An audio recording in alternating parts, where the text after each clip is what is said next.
gonna start our day off with some Cletus footage. Look at that fat bastard right there. Hi.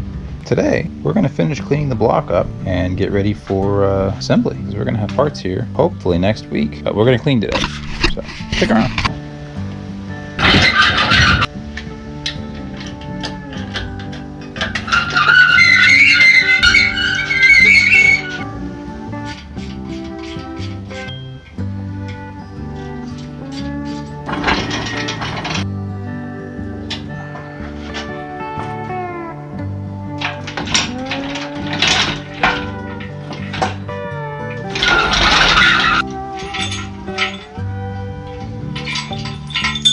Alright, we got it mounted back up on the engine stand.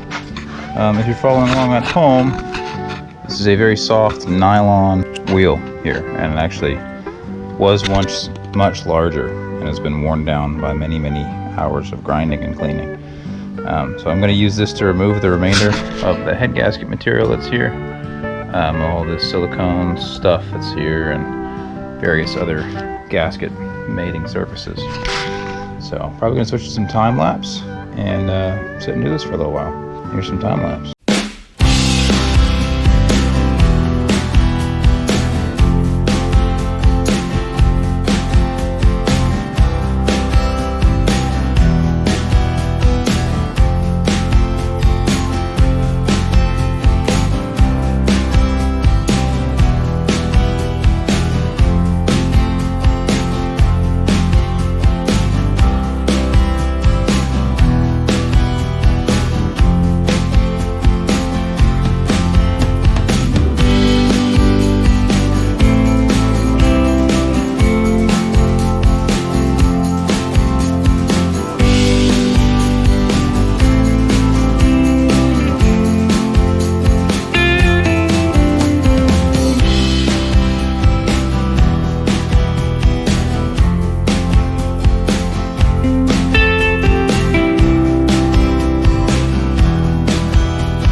There you go. It's all clean.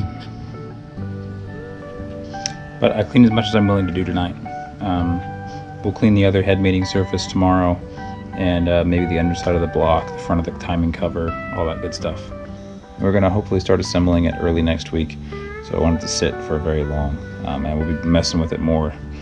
Every time I mess with it, I'll spray it with some more WD just to keep it nice and clean and rust free. There you go. There's your update for the day. More to come tomorrow. Thank you for watching. And if you want to see more, you can check out a different video that I'll put here about getting our cylinder heads ready for our thread-in studs. We'll see you tomorrow.